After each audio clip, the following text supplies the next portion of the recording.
Welcome back to our tiebreakers here for the round of 16 of the WCS Korea Premier League. I am Wolf, with me is Keldor, and we have 3 players, 2 Prolosses and a Zerg, trying to get out of this group. And we got confirmation that the first player in a group does not meet the first player of another group. So for the draw later on, there are going to be 2 pools, one with the first players of a group and one with the second, which means that we are not playing until one player loses twice, but we actually have to determine all the spots. This is why the second game features the winner of game number 1 against the third player and not the loser. In a scenario where we don't care about the order of players advancing, but about who advances, we would have had the loser against Hiva first. So in this situation, it's a little bit different. We want to find out who advances to be the first player in the group, and this is why we have to play until one player wins twice. Yes. So first is, ironically, we're playing first here. It's really funny to me that we have these players kind of revived, pulled back into this group, even though they played their games so long ago, to go into a tiebreaker. So for them, it's hard for them to prepare for this tiebreaker because they didn't play their matches today. They're actually playing their very first matches, whereas Rain is really warmed up right now. It's very different from the tiebreaker that you have in the up and outs. These guys are literally summoned from the crowd, like, hey, okay, you guys are playing, go get in the booth and play your matches, and it's best of ones, good luck. Well, not quite. They have extra booths there, the way they prepared, so they definitely trained a little bit before that. They probably just looked at the games, and once they realized that Rain was ahead in the series, they probably started to practice and set up their gear and special booths. So. Yeah, I just mean they haven't played like broadcasted matches in front of an audience and stuff like Rain has, already today in that last best of 3. So.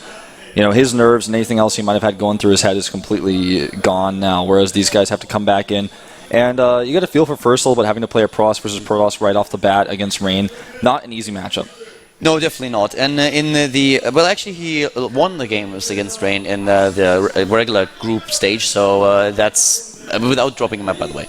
So that was actually quite interesting, and let's see if he can do it again. He kind of has to if he wants to advance. We have 3 players left, and only 2 of them can go to the round of 8 of the WCS Premier League. And luckily for Hiva here, he's got the ability to have to think only about one matchup. He's only playing against 2 different Protosses with, relatively different styles, of course, but he only has to think about Protoss, and for the other 2, they've got to switch gears constantly back and forth.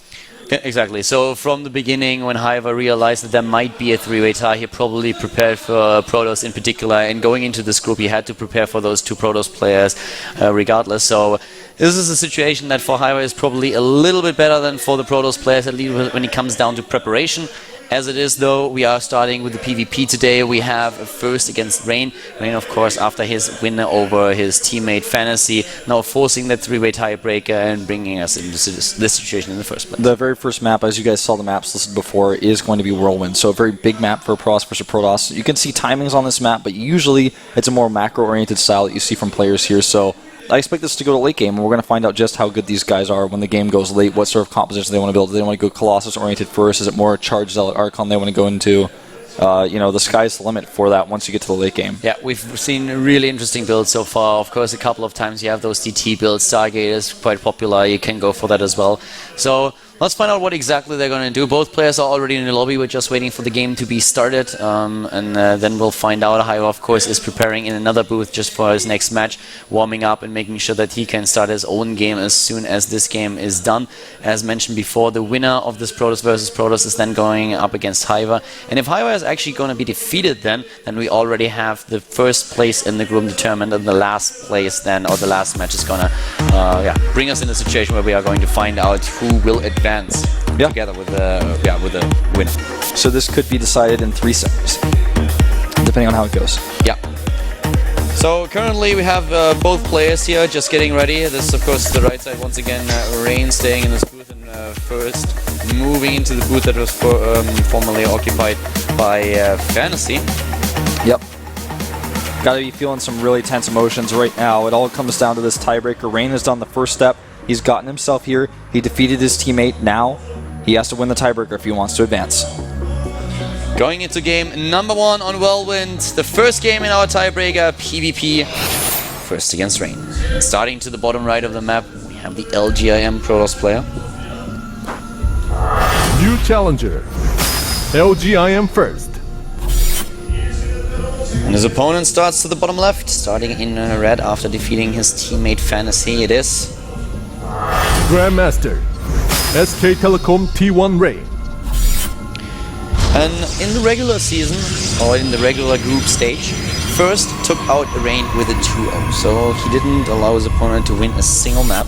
Now we're here on Whirlwind, and this is not a best of 3 anymore, this is a best of 1. And we'll find out who takes the lead in the tiebreaker and will go up against Hypernex. Yep. There are close positions on Whirlwind. Protoss versus Protoss, rush distance not always the biggest factor, but it makes some differences.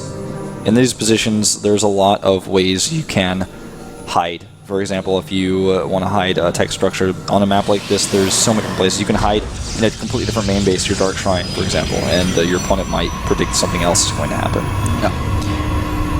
For Rain, this is of course a little bit of a weird moment. For today, he had essentially to prepare 3 matchups. He had to prepare for his games against Fantasy, and then also, in case that he wins, he needed to at least have a bit of a look against the PvP and at the Protoss versus Zerg. So he is arguably in the worst position of the 3 players that we see participating in the tiebreaker here. Yeah, when it comes to preparation, then you can't really argue that. He just has the most matchups to prepare for. Of course, all of these players prepared against each other already in regular group stage, so they will definitely have a bit of an idea what their opponents are usually going to do in a certain matchup and on a certain map. But still, let's find out what exactly they're going to do right now. The first scout goes to first. Yep, he comes out first, and both players mining from their refineries, or their simulators, I should say. Both 3 in each. So you can see that the gas income relatively even. And in fact, actually no, Rain pulled out, so he only has 2 and 2. So yeah, that's why he's about 30 gas behind his opponent, but that also gives him a lead in mineral income. Finds his opponent actually at the first position that he scouts, so gets a little bit lucky there. It's always really annoying when you scout across the entire map on a 4-player map that is as big as Whirlwind, and then you have no clue where your opponent actually spawned. So in this scenario, he gets that scout right away. And let's have a little bit of a look at the statistics for the players here, especially for Rain. If you look down Rain's match history against Protoss in Heart of the Swarm offline, you'll find him with 24 maps played in total, and he actually won exactly 50% of those games. And just lately, he hit a little bit of a dry spot. He actually lost his last 6 maps that he played against Protoss, against Jangbi, against HS, aka Pig Baby, First, Deer, and Trap. So he didn't win a PvP in a long time. Yeah, run a little bit dry. The Stargate play coming out here for Rain is really interesting to me. He's going to be going for Oracles, and what's really also quite strange is the 3-gate pressure coming out from first. He's going to 3 gateways with no tech, so he can put a lot of pressure on somebody like Rain, who is putting all of his gas into Stargate. He's getting his own 2 gates, but they're very late. You know, if you look at First's record against Protoss in this matchup, dude, like, he didn't lose a single best of 3, not one. And if you look at the maps, he played 16 maps and only dropped 2. That's an 88% win ratio in Protoss versus Protoss. And he is using that aggression early on here, right away. So First is definitely, when you look at the stats, he's the favorite player in this one, that's for sure. Yeah. And if you look at the builds here, I might have to say that is true as well, because he has the forward pylon already up, his gateways are done. As soon as that pylon finishes, he can warp in. He has his mothership core coming in here to harass as well. He's going to scout the Oracle, then he can prepare accordingly at home when he needs to. Yeah, he did. Oh, he did not really see that. Yeah, but he's going to see the Stargate and he's going to realize. Yeah. Here comes the mothership core moving in, and look at this army at the front. There's no sentry. No sentry here. He just walks up the ramp. He can always just recalls back a little bit too late. The mothership core actually going down. The Oracle now moving into the mineral line. Void Ray is going to be a great defense here. Rain looking to be in a decent spot if he can get that Void Ray out. He's also going to get a lot of kills here in the main base and forces the Warp in to be at home rather than be aggressive. And Rain, he has enough units here to hold as soon as he brings that Void Ray out. There it is. The Void Ray is there, and as you already said, he's able to hold the forward pile not being utilized since the Warpins in the main base had to be used to take down the Oracle, and Harvesters killed 9 in total by Rain. The Oracle is dead. And this puts Rain in a decent spot because he also has the Void Ray out, which he can use to hold an expansion if he wants to take one. We see a Twilight Council going down for first. Very likely to be for Dark Templar because he knows that his opponent did not do a robotics-oriented build. He's confirmed this. Was that scouted? I don't think he did. No, he didn't see it. Okay. And he still has that forward pylon, and he also has a bit of a soft contain, but of course as soon as, well, he actually... The Void will be ready soon to push him back. Exactly, the Void Ray, as soon as he has the cooldown for that, he has to move back, and that's exactly what he does right now. Here comes the Void Ray trying to move in, but loses one Stalker, and that's it. Yep. This pylon will go down. Really important that he finds the forward pylon there. Yeah. Finds that pylon. That means the DTs are going to be far away when they come in. It gives them a lot of time. Making a Phoenix cancels it. Cancels the Phoenix. He's having, you know, some time to have to think about exactly what he wants to do here. He's not started Nexus just yet, but with the probe poised here, it looks like he will. Yeah, he will. Rain is also, well, he gets those extra pylons. He was supplyable for a few seconds there. The sentries at the front can, of course, always shut out units that try to move into the main base, but for now, First is still sticking it out with one base only, and his Dark Shrine is halfway done. He doesn't really have that forward pylon anymore. He sends a probe to the left side of the map and tries to drop another one. Those DTs could really do a lot because there's no Oracle, there's no detection. And if not for force fields, then those DTs should be able to get into the main base. Yeah. There's the forward pylon, which will not be spotted. There's the Phoenix on the other hand. There's the hallucination. And that should be able to spot that Dark Shrine. He barely doesn't see the Phoenix with his units. If he had seen the Phoenix with his units, he could have killed it before it crossed the map. He still has a few units, though, that could deny it. It's really all about luck here. Yeah, the Phoenix is starts the robo anyways. Here comes the base and the sentries. The robotics has been started. It's more about the force fields than anything else. Now that he knows that there's a Dark Shrine, he will make sure that he has force fields at the ramp. And of course, the Oracle immediately for the Envision. The Oracle, he has the units on hold position at the ramp. There's no way he's going to miss his force field. As soon as the DT does its first swipe, he's going to get force fielded out. He sees it already. There are Stalkers to help out, but at least he can start to attack the Nexus, but I don't think he's going to be able to force a cancel or even kill it. Yeah, I don't think he can kill it because the Oracle is going to allow him to move down easily here. He can't even get past the shields.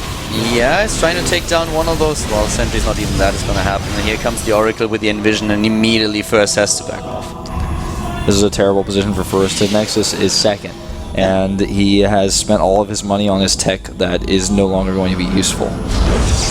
Yeah, this is actually a great position for Rain to be in right now. And First, even though he has such an impeccable record against Protoss in Heart of the Swarm, he's looking a little bit lost here. Yeah. This may be the first time he ends up losing a Protoss versus Protoss in quite some time. There's the robotics finished. Goes Observer first. And the reason why he has to do this and why he keeps hallucination scouting is because a common response to DTs is DTs. Because you know your opponent doesn't have detection. And he keeps checking just over and over again. He also wants to see how many probes there are. Rain is going into the Forge before his opponent, but we have the Forge also now for First on the production tab, going into the Twilight Council on his own. Still has a 15 supply lead over his opponent, both of them heading into Immortals right now, and this is starting to shape up to be a bit more of a drawn-out game now. Yeah. The Oracle is actually going for some harassment at the natural, something that First is probably not really going to be thinking about directly on his mind. He has his units in the middle of the map, but they're not where the Oracle is. The Oracle coming in now. He killed 9 probes with the first one, and now he's moving in with another one, and those units are a little bit too far away. 1 kill, 2, gets a 3rd, gets a 4th, and then backs off. Well done here so far by Rain, taking down the economy of First even more. Also using the Mothership Core energy. Just every little thing makes a difference. The upgrades relatively even for the 2 players, but Rain slightly ahead in this regard as well. And the hallucination scout is going to get whacked down. I really like that sneaky expand that we see from First now on the top center position. But Rain is actually sending an SCV. I think it's a probe that he's. I'll check. It's a probe, yeah. Yeah. So here's a probe, and the probe is actually going to find it. I really like that First is trying that, but great scout here by First. Yep. We'll likely cancel immediately. The pylon here. It's going to cannon it. You know what's funny is if First leaves with his probe, then Rain could make the Nexus there with his pylon that he just set up. So that was a really amazing scout here by Rain. That was really, really well done. I like the idea by First trying to be a bit sneaky here because he realizes that he's behind in the game and trying to get back into business. But right now, Rain is really dictating the match here. With that pylon that First has near the Nexus, he could actually warp in like 4 DTs or even Zealots and try to kill that Nexus before it's done because there's no army nearby. It would be a bit of a risk because there's a chance that there's an army just on the other side of it, which he can't tell by looking at that pylon. Yeah, but definitely true. I mean, he has that forward pylon, and so far it hasn't been spotted, so he can try to make that happen. We have both of them now going into the Templar Archive, but Rain just overall in a great position here, already going into the +2 attack upgrade, and by now the pylon has been spotted. Picks up the pylon. I don't know what First can do in this game to catch up. He has to either take an insanely good engagement or hope that Rain makes a mistake. He's adding a lot of Immortals right now, going up to the 4th one, so he's actually passing Rain an Immortal count. And he has Charge Out very early, something that Rain already has. In overall supply, it's just a 30 supply lead that we already have for Rain, and that is really amazing for him. That 3rd base is also up a lot faster. He can start mining now right away. And the scout on the 3rd of First. So Rain just in a dominating position. That scout is the moment where Rain looks at this and he says, well, mine's been up for so long, I don't even have to do anything else. I can just kind of ignore it and continue to get further ahead. He has pylons everywhere around the map to spot any possible hidden bases. He's even double checking to make sure there's no base that's been re-added to the north, checking for forward pylons, anything. Rain is covering all of his bases here. Yep, and Rain can also move out with his army. Here's once again the scout with the hallucination. The Phoenix is just moving in. Mothership Core on the other hand for Rain is now moving out of the base, trying to join the main bulk of the army. More and more Archons being brought into the picture for the SKT1 player. Bit of a zealot fight, but I think +2 attack. No, it's not done just yet. But Rain wins the fight anyways. One hit point left. Yeah, the closeness of that fight does not reflect how close this game is because Rain is very far ahead. Storm for First is now coming into play, but we have a Warp Prism also for Rain, and he could start to warp into the main base or even the natural while attacking the 3rd base. Could even just use it as a foreign warp in point for his attack. He's so far ahead. He has +2 and that First does not, and he knows this. Storm is coming out for First. Without any Void Rays on the map, I think Storm is not going to be all too useful against this type of composition. Yeah, this is not Starcraft 1. These are not Dragoons. Well, here we go, trying to make that work. The pylon goes down right away. The Warp Prism is on the way into the main base or natural. Storm will be done in a few seconds, and then he can control the choke point. Yeah. At least attempt to. He's got 4 Zealots in a Warp Prism coming towards that natural. He can drop in the natural and just fly into the main base and set up another round of warp ins. Yeah. And here we go. Moving straight for the main. And here comes that army. Where are the Storms? Not there just yet. Force Field's of course a little bit useless against the Archons. But here's the main base attack and immediately another round of warp ins. Oh my god, that's a lot of units here for the main. Yeah, you can actually just target down the robotics or the Nexus or whatever he wants. There's even a DT in the mix here trying to defend. But it's not gonna. That one DT is not gonna turn this tide. Yeah, that Nexus is most likely going to fall. And he even uses now the Photon Overcharge, but actually I think he's gonna save the Nexus. It doesn't matter too much about the Nexus, I guess, since that one's not really mining. Time Warp goes down, no Storms here. 40 supply lead in total, nearly up to 50. Getting the +3 attack upgrade now in the transition to Colossi. Once again utilizing that one Warp Prism. The cannon is not there just yet, the Warp in is good. That Warp in is good, the Warp Prism goes down, but he's still got the units in. He's just continuing to trade here very, very nicely. He has a decent economy. And another Photon Overcharge being baited out. No energy anymore on the Mothership Core. See how good his Storms are. He actually tosses 2 of the Templar for favor of an Archon. The Storms go down, but Protoss units have so many hit points. The Storm's just not too useful here. Is moving into the base right now, and we have First dropping in supply. The next wave of Zealots already attacked by Archons, and then Rain's wave of Zealot comes in. But, you know, the Immortals actually help him push this back for now. Yeah, First actually doing a decent job here and forcing his opponent back for now. Where do we have the next round of warp-ins? We currently have the army supply lead in favor of First, if I'm not mistaken. He's down in the Harvester count. They're actually really equal now. Yep. 61 against 67 in favor of First. First might be able to pull this off. Yeah, he may, because he's got a group of units going towards the main base here. This is something that Rain did not really prepare for. Yeah, suddenly that cannon is down, and he takes down the Harvesters that are taking gas. DT in here as well, so he needs detection to defend this. Yeah, and DT already realized that there is a DT. He's trying to take down those pylons and unpower the gateways. There are 3 observers, but he is going to need, like you said, to realize that. Well, just First is getting some momentum here. He's still behind. Yeah, he's still behind, but as you said, he's getting a little bit of momentum here. The problem for him really also being that now Colossi transition is completed for Rain. He's going into the range upgrade. Right here, a nice attack once more at the 3rd base, sneaking into the mineral line. Yeah. +3 is done for first as well. I mean, for Rain, excuse me. 35 harvesters killed against 18, both of them doing a decent job at killing economy. The next is the fourth base is up first for first. It's spotted. This may trigger Rain to do the same himself. There's that Zealot that fought earlier, this time dies. And a block, or an attempted block on the Nexus. He does actually get it down. And there's the fourth base now for Rain. At the same time, he is still active on the map. He doesn't see the pylon to the top left, though. This is something that he overlooked. Double robotics for the double Colossus production. And range is about to be completed. Here comes that warp prism again for first. It was really useful early on when he warped into the main base, but I'm not quite sure if that's really going to happen again. There are still units in the main just waiting for another warp prism to approach. Yeah.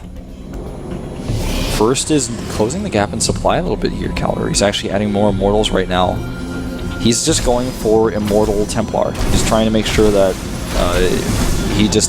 he's trying to have an army that's storm-based with big heavy hitters on the ground rather than having the Colossi range at the back. He still has a decent amount of Archons too. The Colossi is still the issue. They are going to be able to do so much damage. Storms are never going to hit those. Yeah. And even if they did, the reason why Storm is not very good in this matchup is because Protoss units have so many hit points. The key of a Storm is to kill the unit, or at least lethally damage it during the fight. But if you Storm an Archon, the Archon's going to just walk through it. Here comes Rain once again, this time with the Colossi. His second attempt to take down his opponent. The next Colossus is already there. We have now 6 in total. And he's still trying to search for the best angle to approach this. But he is in a really good position to now go straight into the natural. And completely unscouted at that. Yeah, unscouted. He draws his opponent to the right side with another round of Zealot run-bys. Yeah. Now he could go in here. He actually just tries to get the position. He sends a few Zealots in here to attack the probes. He's got the better concave at the bottom of the ramp, and he's just waiting. Come at me, bro, is what he says to First, and First comes at him. And here we go, the Colossi being stormed immediately, and all of those Immortals, of course, trying to take charge, but so much damage already dished out by the Colossi, both of them dropping in supply like crazy. This is so close. The Storms actually did a decent amount of damage as the units of Rain stayed underneath the Storms, and the Immortals of First are actually closing the gap on those Colossi. Trying to move in, but by now First lost a lot of his army. He's going down to 80 supply against 120, and we still have another additional warp-ins for Rain. Rain is moving up the ramp towards the third base right now. He still has all of those Colossi alive, and even a few of the Immortals. Warps in additional Zealots as a shield. And this is a really... This is potentially game. Yeah, I think so. I mean, just remember that the +3 for First is not complete yet. It was not complete during that fight, and that really helped Rain do the extra damage with his Immortals, with his Colossi from behind. All those Templar got sniped with just 2 Colossus beam swipes from the Thermal Lance, and I think First is dead here. He doesn't have much to go on at this point. All of those Archons immediately welcomed by Immortals, Archons, and Colossi. This is it. GG. Rain takes the game against First and will now go up against Hiva. Yep. Very intense game there. You know, it looked like First was just going to take a massive lead from his defense against the Oracles, and that might have even just been it. But First putting up a really good fight all the way to the end. So what's going to happen next is we have Rain versus Hiva, and if Rain takes it, then he will advance as the first player in tiebreaker. And if he loses, then we will see Hiva versus First. Yeah, that's and true. Hiva has to win. Exactly. And if neither of those things happen, then we start over. Exactly. So if Rain loses the game against Hiva, and then Hiva loses against First, then we have the second tiebreaker coming in. Anything else, and we have the 2 players that will advance. Yep. Belshir Vestige is the next map that we're going to see for this Protoss versus Zerg. And it's funny because we talked about this a lot already, but Hiva is the player who has the biggest advantage because he plays against only Protosses. Rain had to prepare for 3 different players, including his teammate, who is a Terran player, then had to prepare for Protoss versus Protoss and Protoss versus Zerg. If Rain takes this match, then he gets first place, but it's extremely impressive. I mean, if he takes this game, that's... And, you know, he had a rough spot in the group. He barely made it into this tiebreaker situation in the first place. Beating those people like that would make him look like incredible. Rain actually took down Hiva in the regular group stage, so he was able to defeat him with 2-1, so just barely edged out a victory there. Now we are going into Belshir Vestige, and Hiva, of course, he had a lot of time, as just pointed out, to prepare for Protoss in particular. He's up against 2 Protoss players here, and he is one of those players that is very likely to advance. The next game is... We're going to find out if we have potentially another tiebreaker, or if Rain is already advancing to the round of 8 here at the WCS Premier League. Yeah. Looks like the players are almost ready. Just making sure they're the right colors, so there's no confusion.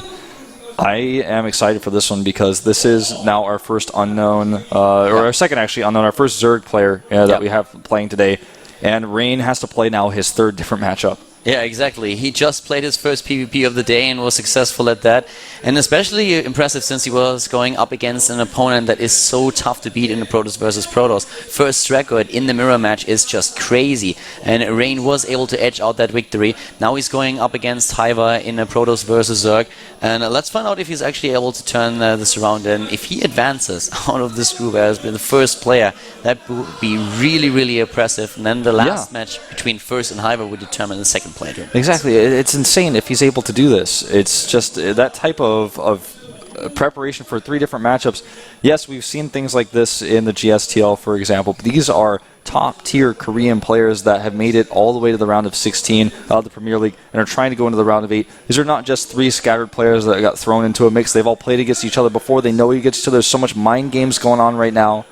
And Rain, he's got to be feeling good. At least he's got the momentum behind him right now. He's won 3 maps in a row, pretty close into succession to each other. Yeah, and also he won against Hiva already in the regular season, so he just has to just be confident about this and be like, okay, well, I did it already once, I can do it another time. He has a pretty decent record against Zerg, a 62% win ratio against Zerg in Heart of the Swarm, so that's pretty good, especially, of course, given who he usually faces. The only players that he lost to so far were Symbol, Solar, and Soulkey. Let's find out what he can do against Hiva here on Belcher Vestige. Hiva's such a fun, friendly guy in real life, and a really tough player to play against. And you know, Rain he knows him well. He's played him before. Countdown has started here. Rain, can he win his games in a row in 3 different matchups and find himself in first place in this group after being the one who looked down and out before? People expect a lot from him, and for a very, very good reason. So now he's going up into a Protoss versus Zerg. Hiva his opponent. We're jumping into the second game of the first tiebreaker. Hiva versus Rain at the WCS Premier League.